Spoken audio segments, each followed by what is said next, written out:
I'm Tom. And I'm Tanner. Welcome to episode 38 of Bird Squawk. Well, just like all year. Yeah, wasn't pretty. Just like all year, they can never make it easy. They never can. To be straight up, I think everyone agrees that was brutal. It was a terrible football game, and I think if the Birds weren't playing, I would have been off by halftime, in my opinion. But they got it done. They handled it. It is what it is. It's obviously not what people wanted to see, but the end goal was a W, and that's all you needed. It was brutal. It was brutal, and you know, like we always say, we're Wentzman, but yeah, we'll get to that. He's got to change his ways. Something's up with him for sure. A 23-9 victory. It wasn't that close, but at the same time, like, it should have been a larger like a gap. Loss. Yeah. 23-9 win felt like a loss. It truly did. I know we said last week, I personally said last week with the Giants game, I was pissed off at the end of the game, but the next day I woke up and I was like, it's a win. Yeah. I woke up the next day and really wasn't. We beat the Cowboys, yeah. And it just didn't. I don't know. It didn't have that same energy that an Eagles victory usually does. Carson, 15 of 27, 123 yards, 2 touchdowns, 2 interceptions, 2 fumbles. I don't really know. Gotta clean it up, man. Gotta clean it up. I don't know why he insists on trying to make a play when it's not there. Yeah. I feel like we got to ride with the dude, though. We got to live and die with the dude. There ain't no benching him. There ain't no pulling him. No. But I think maybe, heard some guys talking at practice. Dougie, send him a signal or something. Put Jalen in with the ones for a little bit at practice. Let him know, hey, you gotta rein it in a little bit, or are there repercussions? I just think my thing is the people that think about benching him, he already has. At least from the outside looking in, it looks like he already had confidence issues at the beginning of the season. Benching him is not going to do anything to help with that. That's not going to help. No. But he needs to know that he keeps doing this, that's where he's going to end up. There's definitely going to be there definitely needs to be a wake-up call. Do you want to stay in this league, or do you want to just be a flash in the pan? It's the inconsistency, and I think Doug had a good point this week with people asking where 17 went. He said there was more stability. There's a point, but at the same time... I think we do forget that there's ever-changing parts around him. He's playing with new guys every week. The offensive line is like a revolving door of people. And really, we talk about this all the time. The dude's got like 2 or 3 seconds to make a decision. Yeah, there's a lot of against him, but at the same time, he's not doing a lot to help his cause sometimes.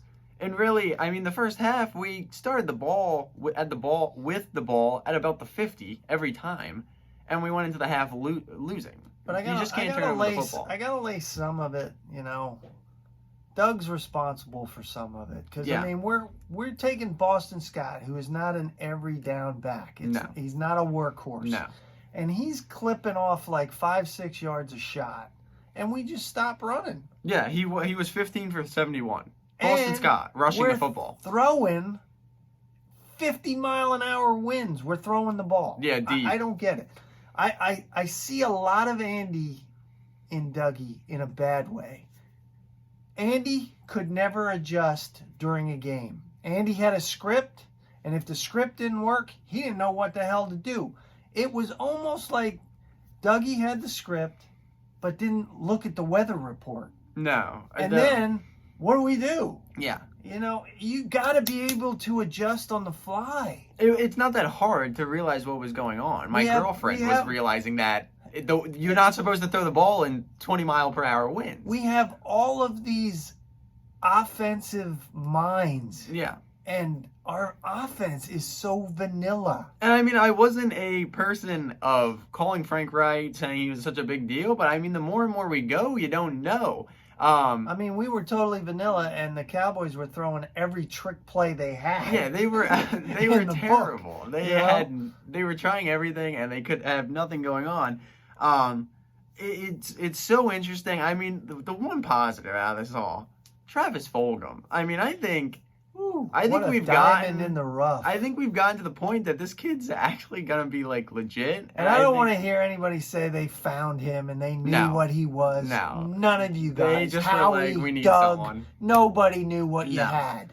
He was That dude got his opportunity and he took it and made the most of it. which we don't have on this team. Like Tom Brady always said, I don't give a crap if you're a #1 draft pick, because I was a freaking 7th rounder. 6th rounder, I yeah. don't know. When you get your opportunity, Yeah, you gotta take make it. advantage of it. 6 of 78. He had a touchdown again. I mean, he's just putting up. I mean, since his debut, he has the most yards in the league. He's really putting up the stats. Consistent. Rager's back. Saw some potential from him. Not a big game. He had the touchdown. I think he only had like 18 yards, but he made some guys miss. I want to see the deep shots we're throwing to Hightower. To Rager. Starting to I go agree. I think Rager's way. Rager and I like Hightower, but I don't think he can track a ball. I think the kid has potential, I think he's but playing tentatively too. I mean, on that one Carson threw his way, run into the DB. Something. Try something. You know, fight for the ball a little harder. Don't give up on it. So while the offense struggled, no surprise, I think we all had pretty confidence in the defense that they weren't going to do much. Saved our lives again. Was just about to say that BG really having a stellar year in year 10. Yes. He's second in the league in sacks behind Myles Garrett and Aaron Donald, who are currently tied for first. I mean, he's really putting up numbers this year. Obviously, a lot of speculation down here kind of last year after the big contract, but he's really showing up, and this line is good. It's always been good, but it comes up when you need to, and then obviously it helps when you're playing Ben DiNucci, and that offense really had nothing going on. Also on the defensive front, TJ Edwards coming in for Nate Gary. He had a big game. He had 12 tackles, 6 assists. He had a sack. He had a forced fumble. Obviously, he's not the guy we want to be writing home about, but it's an improvement. And we held Pat during the trade deadline. That was also there. The trade deadline in total, I think there was 3 trades, and nothing was truly that big. No. I don't know what I really expected. I expected them to do something, even if that was selling, even if that was bringing someone in.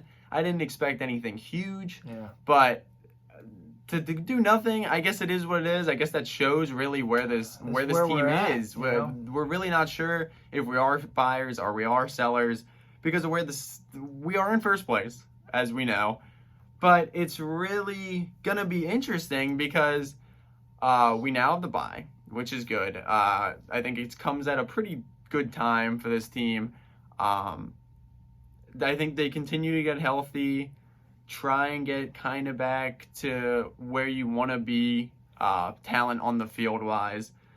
I mean, we come off and we play the Giants. They played the Bucks pretty tight on Monday. They always play us tight. It's gonna be that's a game. You know, we're going to them this time, and that, for whatever these teams are, throw out the standings when we play, because it's a division game and they're always going to be tough. Yeah, I think honestly it's going to be tight again. If we show up and we play the way we can, we should smart.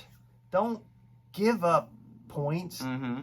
Don't give up turnovers. I mean, we had 4 turnovers and you won the football game. That doesn't happen. They shouldn't have happened. That never happens. That shouldn't have happened. I think we all know if the Cowboys could have at least put 1 in the end zone, it would was going to be. It would have been very scary. So we have the Giants, who knows? I mean, yes, like you said, if they show up, they should handle it. Then we have the Browns, who knows what Browns will show up. Right. I think that personally is a game we could win. Yes. I think that's a winnable game. But then we have the Seahawks, Packers, Cardinals. We got a tough run. Those are going to be some tough games. We're going to have to take one of those somewhere. We're going to have to sneak. It's going to be tough games. And then we have the Cowboys again, who we should be able to handle even if they have Dalton back at that time. And the football team, who low-key is the biggest threat and is honestly a decent team. I mean, decent. If they had a quarterback, I'd be a little more afraid of them. Decent is saying that lightly, but honestly, if we're playing anyone the last 2 weeks other than the Giants and the Cowboys, we lose both games. And don't get, if Dak was playing, that game's a bloodbath on Sunday. We just can't. You can't win the way we currently are against anybody other than these two teams. We got to get better. Exactly. So if obviously great, we make the playoffs, we win the division. But if you really want to do something, not that anyone expects much, you got to clean it up because there is potential, not anything big potential, but the defense I think is slowly getting better. It's kind of just the inconsistencies on offense that it was last year. Yeah. And it's just cleaning up the act. You can't turn the ball over. Right. And like we said earlier, the play calling needs to get better. Yeah. The play calling has been an issue all year. Play calling is just, I don't know, man. I don't know what you do there, but, I mean, all the guys in that room, come on, man. It's really tough.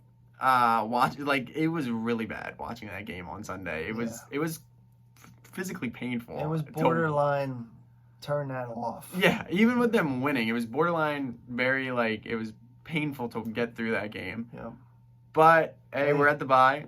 Win's a win, right? Exactly. We're at the bye. We're still in first place. We'll take what we can get. Obviously, it's a different situation. It's 2020. Of course, we're gonna have a chance while this team is a circus to get into the playoffs. Very fitting for 2020. But just like last year, you gotta take it a game at a time.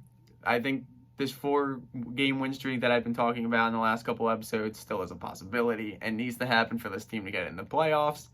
But I mean, that's all we really have to work with this week. Everybody have a good bye week. Yes. We don't have to worry Relax, about having a stroke. Deep breaths. No heart attacks. Just enjoy football. Yeah, just watch football. Birds come back after this bye. Take care of business. Exactly. We'll be back as always next week to talk about the bye, talk about the Giants game coming up. Thank you guys always for watching. If you liked the video, like, comment, subscribe. Fly, Eagles, fly. Go Birds.